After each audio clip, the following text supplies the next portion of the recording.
Sir 2 নম্বর ম্যাথটি এখানে আমরা একটু দেখি, জানতে চাইছে গ ডাইরেক্ট পড়ি, শব্দের উৎসের কম্পাঙ্ক নির্ণয় করো। কম্পাঙ্ক চাইছে, ওকে ফাইন, কম্পাঙ্ক চাইছে। তো কম্পাঙ্ক বের করার জন্য আমরা সূত্র ধরো জানি v is equal to f lambda, v is equal to f lambda। তাহলে আমরা কম্পাঙ্ক বের করব v is equal to f lambda এই সূত্র দিয়ে। তাহলে চাইছে কি শব্দের উৎসের কম্পাঙ্ক কত।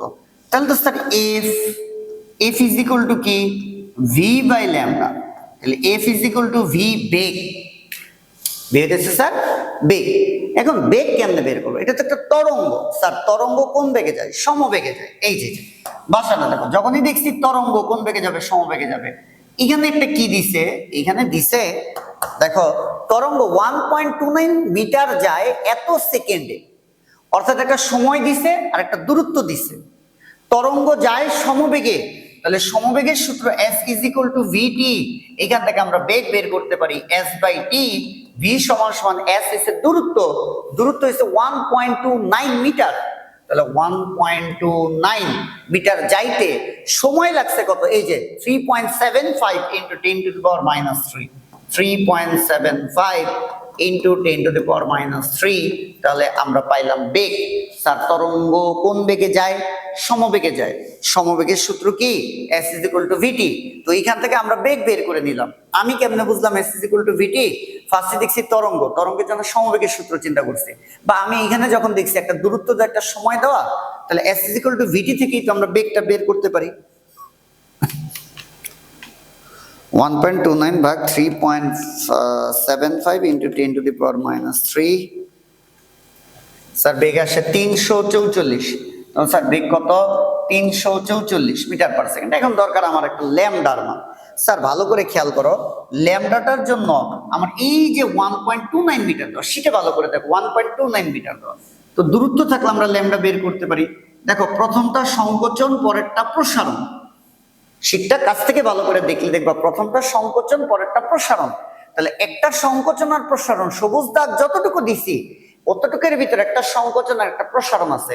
একটা সংকোচন আর একটা প্রসারণ মিলা একটা পূর্ণ কম্পন। একটা পূর্ণ কম্পনের দূরত্বটাকে আমরা বলি ল্যামডা প্লাস, স্যার পরের দাগটা হইতেছে সংকোচন, পরের দাগটা হইতেছে সংকোচন। তাহলে শুধু সংকোচনের জন্য ল্যামডা বাই 2, আর ফুল দূরত্বটা বলছে 1.29। তাহলে 1.29।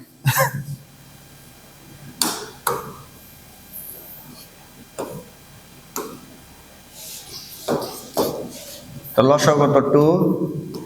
তো 2 ল্যামডা প্লাস ল্যামডা সমান সমান 1.29। 3 ল্যামডা সমান সমান 1.29 into 2।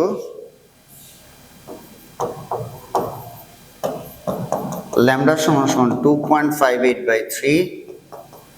ল্যামডা সমান সমান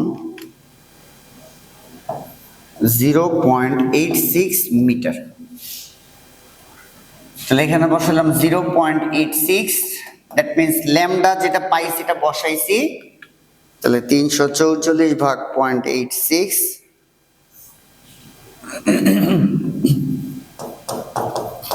400 হার্টজ। অঙ্কটা আর একভাবে করা যায়, অর দিয়ে করে রাখছি, বুঝলে যে কোনোভাবেই অঙ্ক করা যাবে। স্যার এই যে একটা সংকোচন একটা পূর্ণ প্রসারণ মিলা একটা কম্পন, একটা কম্পনের সময় পর্যায়কাল, আর পরেরটা সংকোচন দেখা t/2, এই মোট সময় দেওয়া আছে কিন্তু এই যে এত, কারণ 1.2 মিটার যেতে সময় লাগে, এটা ছোট হাতের টি, মোট সময়। আর এইখানে হইতেছে একটা টি আর একটা t/2। তাহলে আমরা করতে পারি t plus t/2 মানে ওই মানটা দেওয়া আছে, ওইখান থেকে পর্যায়কাল বের করলে f is equal to 1/t দিয়ে আমরা কম্পাঙ্ক বের করে দিতে পারি। ফাইন। ঘতে আমার কি বলছে দেখো স্যার, বলছে উৎস থেকে সৃষ্ট শব্দের প্রতিধ্বনি এ বিন্দুতে অবস্থিত ব্যক্তি শুনতে পারবে কিনা। স্যার এ বিন্দুতে অবস্থিত ব্যক্তি শুনতে পারবে কিনা, কি শুনতে পারবে কিনা? প্রতিধ্বনি। তাহলে কে শুনতে চায় প্রতিধ্বনি? এ থেকে দাঁড়ানো ব্যক্তি। তাহলে এ বিন্দুতে দাঁড়ানো ব্যক্তির জন্য প্রতিধ্বনির সূত্র বসাবো। যদিও স্যার টাইপ 2 এর অঙ্ক, আমরা বলছিলাম টাইপ 2 ভালো করে খেয়াল করো, দুইজন ব্যক্তি শব্দ করবে, সামনের জন এবং পিছনের জন প্রতিধ্বনি শুনবে কিনা, ওই টাইপের অঙ্কগুলো একটু ঝামেলা। কিন্তু যে প্রতিধ্বনি শুনবে সে যদি সামনে থাকে তাহলে কোনো ঝামেলা নেই। তাহলে এ বিন্দুতে দাঁড়ানো ব্যক্তির জন্য প্রতিধ্বনির সূত্র কি? 2D ইজ ইকুয়াল টু ভিডি। জানতেই চাইছে এ বিন্দুতে অবস্থিত ব্যক্তি শুনতে পাবে, তার মানে টি এর মান বের করব। 2D by V 2 into D. তুমি তোমাকে প্রশ্ন করো কে প্রতিধ্বনি শুনতে চায়? যে প্রতিধ্বনি শুনতে চায় তার থেকে প্রতিফলকের দূরত্ব, এ অবস্থানে দাঁড়ানো ব্যক্তি প্রতিধ্বনি শুনতে চায়, তাহলে তার থেকে দূরত্ব দেওয়াই আছে কত? 17। তাহলে স্যার ডি নিয়ে কোনো ঝামেলা নাই, 17। বিবেক বেগ কি স্যার দেওয়া আছে? এই যে আমি বেগ বের করছি 344। তাহলে তো স্যার এখান থেকে আমাদের কিন্তু টি এর একটা মান চলে আসবে। তাহলে এখান থেকে কার মানটা আসবে? টি এর মানটা আসবে 17 দ্বিগুণে 34 ভাগ 344। এটা কত আসে? 0.098 0.098 সেকেন্ড। এই মানটা 0.1 সেকেন্ড থেকে বেশি না কম? কম। তাহলে স্যার যেহেতু কম, তাহলে আমরা বলবো প্রতিধ্বনি শুনবে না।